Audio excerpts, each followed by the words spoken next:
What if your best friend could fly and breathe fire? Let's find out right now. The movie starts with Pete, a 5-year-old boy, on a road trip with his parents. During the drive, Pete reads from his book while his parents try to guess what he's reading. Unfortunately, they get into a car accident while trying to avoid a deer on the road. Pete's parents die instantly, but miraculously, Pete survives. As Pete escapes from the wreckage, he is chased into the forest by a pack of wolves. Cornered and with nowhere to run, a loud noise echoes through the forest, scaring the wolves away. A massive dragon with green fur and yellow eyes emerges, approaching Pete. Though Pete is initially frightened, the dragon makes a friendly gesture by returning Pete's bag. Gaining Pete's trust, the dragon stretches out its hand, and Pete climbs on. The dragon then flies away with him. 6 years later, an old man shares a story with some kids about encountering a dragon in the woods. His daughter Grace, who works as a forest ranger, overhears the story and dismisses it, saying she's in the woods often and has never seen a dragon. The old man reminds her that just because something isn't seen doesn't mean it doesn't exist. Grace heads out to the woods for her daily duties.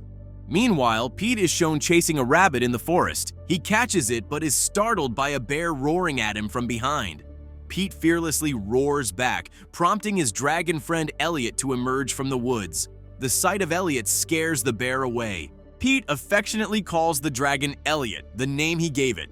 The two play together, showcasing Elliot's ability to turn invisible. The next day, while exploring the forest, Pete and Elliot spot Grace passing through. Elliot becomes invisible, and Pete quietly follows her. Grace sprays a red-marked tree with blue paint, and as she works, Pete sneaks into her bag and takes something. Hearing rustling, Grace thinks it's her partner and leaves without realizing Pete took a compass with a photo inside. Later, Pete accidentally opens the compass while Elliot sneezes on him, revealing the picture. The following morning, Pete hears the sounds of workers cutting down trees. Leaving Elliot to sleep, he goes to observe the workers from a distance. Grace arrives at the worksite with a man named Jack and his daughter, Natalie. While Grace and Jack talk, Natalie tries to tell them she needs to go to school, but they don't hear her. Curious, she steps out of the car and spots Pete watching from afar. When Pete runs away, Natalie chases after him, asking him to stop. Pete climbs a tree to avoid her, but Natalie follows. As she climbs, she slips and falls, injuring her knee despite Pete's effort to catch her. Her scream alerts the workers, who rush over. Natalie asks Pete his name and age, and he tells her he's 5 years old. She points out that he's too big to be 5. Introducing herself, Natalie explains what happened to the workers. Grace notices Pete wearing her missing compass and tries to question him. Pete tries to escape but falls from a tree and hits his head. Meanwhile, Elliot wakes up and begins searching for Pete, inadvertently wandering near the workers' site. Elliot accidentally knocks over a tree, drawing attention. Gavin, one of the workers, grabs his gun and rallies the crew to investigate, saying, "Let's go hunting." Pete regains consciousness in the hospital and spots Grace and others discussing his situation through a hallway window. Natalie checks on Pete in his room but finds it empty. Alarmed, she alerts Grace and the others. Pete runs through town, trying to return to the forest. Along the way, he scares off a barking dog and is eventually found by Grace and some police officers. In the meantime, Gavin and his crew discover a massive footprint in the woods, confirming something unusual is out there.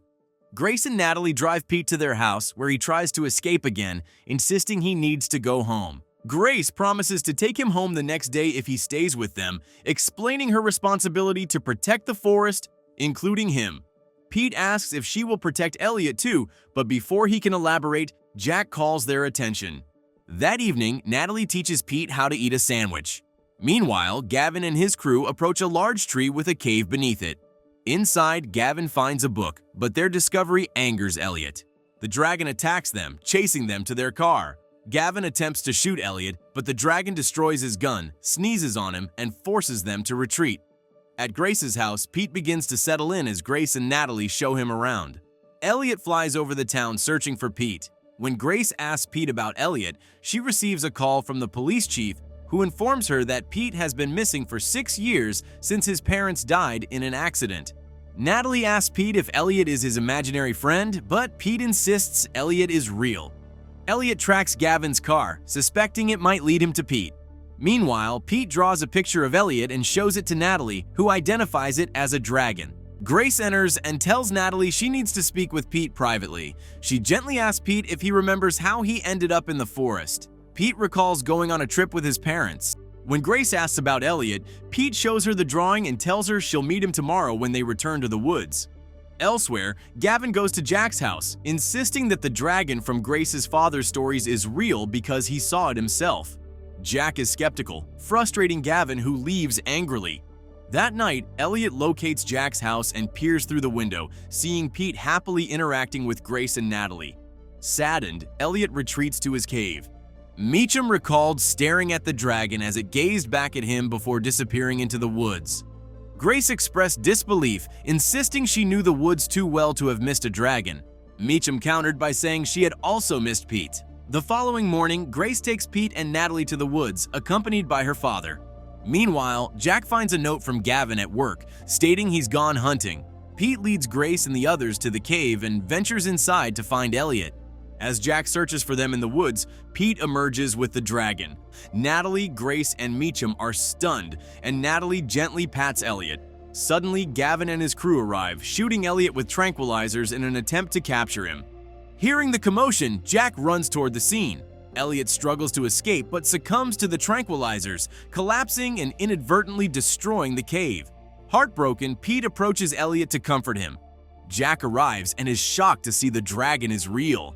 Gavin's crew captures Elliot and transports him to the town's sawmill, locking him inside a building. Meacham confronts Gavin about his plans for the dragon, but Gavin admits he hasn't decided. Jack and Grace enter the building, and as Grace pats Elliot, his fur glows faintly. While the police arrive at the sawmill, Natalie and Pete sneak into the building. As Gavin and Jack attempt to explain the situation to the sheriff, Natalie locks the door from the inside. Pete quickly unchains Elliot and urges him to fly away. By the time Gavin opens the door, the dragon has vanished. The sheriff questions Gavin, who explains that the dragon escaped through the open roof. Skeptical, the sheriff asks what they're searching for, and Gavin and Jack confirm it's a dragon. The sheriff dismisses their claims, refusing to believe them. Meanwhile, Elliot remains invisible inside the building. Grace notices this and discreetly informs Jack. Pete and Natalie search for a way to escape with Elliot. Meacham offers to drive a truck to help them. He starts the engine and bursts through the building's walls. Gavin shouts for the workers to pursue the dragon and attempts to follow, but Grace grabs his keys and throws them aside to delay him. As the truck speeds away, Pete urges Elliot to fly, but Elliot struggles and crashes back to the ground. The truck's brakes fail, complicating the situation. Gavin accelerates, catches up to the truck, and demands Meacham pull over.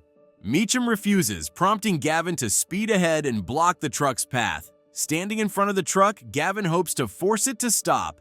Meacham attempts to brake but fails, crashing into Gavin's car.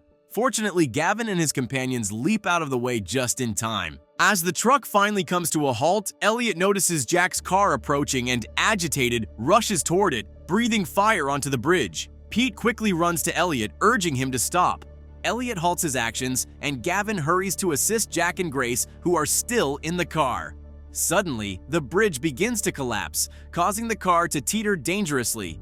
Elliot leaps into action, catching the car to prevent it from falling. Despite his efforts, the bridge gives way, and Jack, Grace, and Elliot all plummet down. At the last moment, Elliot soars back up, carrying Jack and Grace safely on his back. After setting them down, Pete climbs onto Elliot's back, and they take off. Grace calls out to stop him, but Pete doesn't listen. Upon reaching the cave, Pete tells Elliot they can no longer stay there. Elliot shows him a page from Pete's book, illustrating the importance of being with family. Overwhelmed, Pete tells Elliot he doesn't want to leave him and embraces him tightly. Meanwhile, Grace and Natalie return home, heartbroken, only to find Pete waiting for them at the house. In the final scene, Natalie and Pete embark on a road trip in search of Elliot. They eventually find him happily living with a new family.